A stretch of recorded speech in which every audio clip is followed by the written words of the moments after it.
अष्ट गुरु जानी जाके मुख वेद वाणी, भवन में भवानी सुख संपत्ति लाहा करे। मुंडन की माला जाके चंद्रमाला लाड सोहे, दासन के दास जाके दारिद दाह करे। चारों द्वार बंदी जाके द्वारपाल नंदी, और कहत कवि नंदी नर हा करे, नाहक हा करे। जगत रिसाए अमराज को कहा बसाए, शंकर सहाय तो भयंकर क्या करे। आप समझ गए। ये समय पृथ्वी के मनुष्यों के लिए ही लागू होता है। इसीलिए ज्योतिष, हमारे ऋषियों ने 6 शास्त्रों में एक ज्योतिष शास्त्र की रचना कर डाली। क्यों? आज से 2500 वर्ष पूर्व देवता लोग पृथ्वी पे आते थे। कितने वर्ष पूर्व? 2500 वर्ष पूर्व। इतिहास में कहीं कहीं मिलता है। अब आप कहेंगे कैसे? नारद जी का इतिहास मिलता है। भगवान कृष्ण का जन्म हुआ उस समय वो पृथ्वी पे आते थे। जैसे जैसे कलयुग आया और धर्म एक व्यापार बन गया, लोगों का एक बिजनेस बन गया, व्यवसाय बन गया, और धर्म की वास्तविक स्वरूप को लोगों ने अपने हृदय में धारण करके उसको एक दिखावा पाखंड बना दिया। अभी भी देवता आते हैं। कब आते हैं? जब विशेष लोग कोई सिद्ध योगीजन साधना करते, उपासना करते, तभी देवता आते, अन्यथा नहीं आते। न यक्ष आते, न गंधर्व आते हैं। तो समय जो है मनुष्य के लिए बहुत मायने होता, देवताओं के लिए नहीं। क्यों नहीं? देवताओं के लिए समय छोटा पड़ जाता है, क्योंकि उनकी गति इतनी होती है कि समय यानी मन से, जो हम मन में सोचते हैं उसके कई करोड़ गुना स्पीड से तो भगवान से इस ब्रह्मांड में घूमते हैं। सोचिए आप, समय उनका क्या बिगाड़ेगा? क्या समय उनका क्या बिगाड़ेगा जो समय से बड़ा गतिमान खुद है।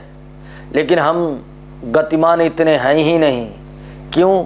हम अपने बच्चे भी नहीं पाल पाते, रोते हैं। हम कैसे समस्याओं का से, हमें गरीबी घेर लेगी, दरिद्रता, हमें रोग घेर लेंगे, मानसिक, शारीरिक, आदि दैहिक, आदि भौतिक, आदि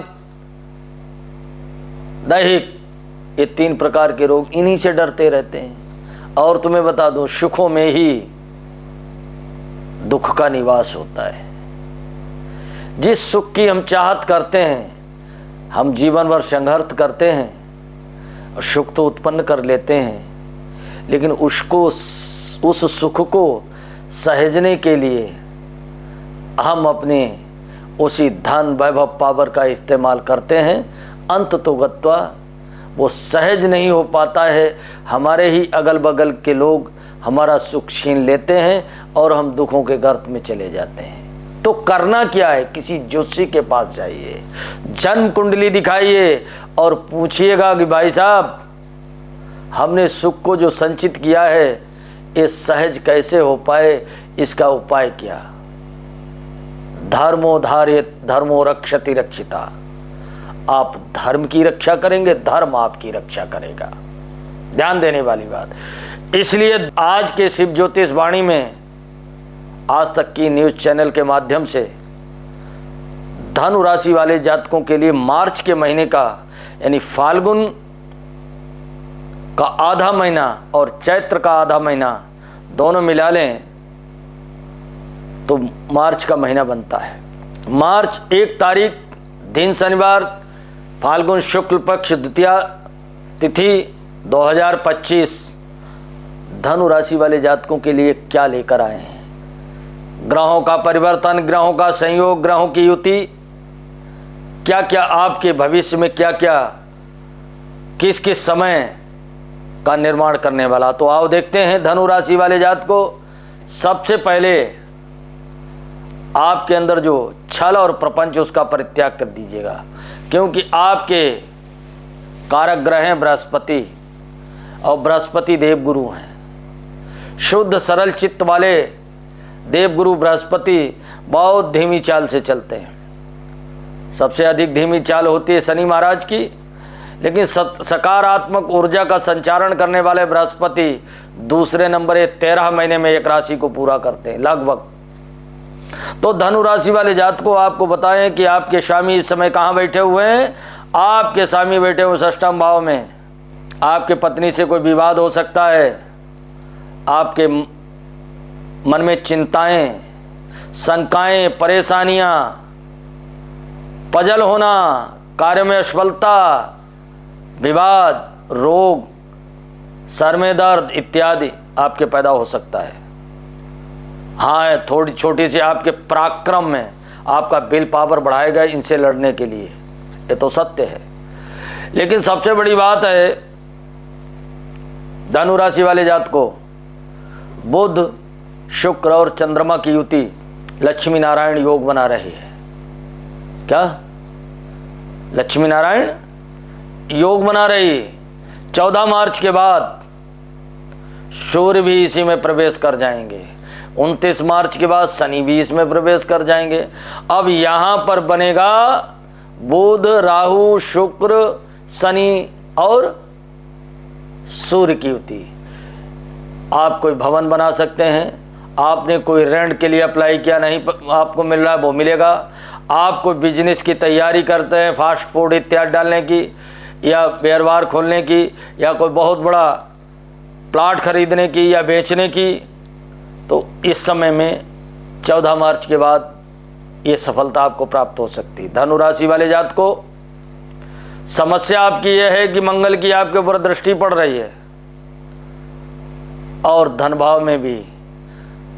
आप अपने पौरुष और अपने प्रयास को इतना पावरफुल बनाइए कि अचानक ही जमीन से गड़ा हुआ धन या पड़ा हुआ धन या जो वर्षों से आपको मिल ही नहीं उधार दिया वो धन अथवा ऋण के लिए ये धन आपको प्राप्त हो सकता है। मकान से, दुकान से, शॉपिंग से, इनसे प्राप्त हो सकता है। विशेषकर पुलिस प्रशासन, आर्मी, सेना के जवान, तीनों सेनाओं के जो सुरक्षा के संतरी कहे जाते हैं हमारे देश में, उन्हें पद, पैसा और प्रमोशन में लाभ प्राप्त होगा।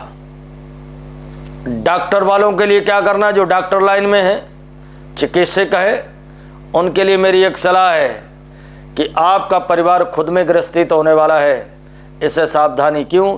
शुक्र और राहु की युति, शुक्र और सूर्य की युति, ये जो डॉक्टर लाइन में चल रहे लोग वो अपना स्वास्थ्य है और अपने परिवार के स्वास्थ्य का ध्यान रखें। तीसरी चीज, जो रोगी वर्ग हैं वो आयुर्वेद के सिद्धांत को विशेषकर प्रतिपादित करें। धनुराशि वाले जात को तो 100% आपको लाभ मिलेगा। करें क्या? ओम नमो भगवते वासुदेवाय, इस मंत्र का जाप कीजिएगा आप। किसका? ओम नमो भगवते वासुदेवाय, जिससे 14 मई को जब तक बृहस्पति सप्तम भाव में नहीं पहुंचते हैं तब तक जो टेंशन आपके पैदा है, कोई विवाद है, न्यायालय से संबंधित है, उसमें आपको लाभ नहीं मिलेगा। इसलिए इस मंत्र को जरूर जपिएगा। हो सके तो अपने घर में श्रीमद् भागवत महापुराण का मूल पाठ कराएं किसी योग्य भागवताचार्य को बुला करके, अथवा ये भी न कर पाएं तो घर में शालिग्राम रखें, शुद्ध शाकाहारी, लहसुन प्याज वर्जित कर दें, अन्यथा आपके व्यापार, व्यवसाय, पेशा में हानि होगी। धन्यवाद।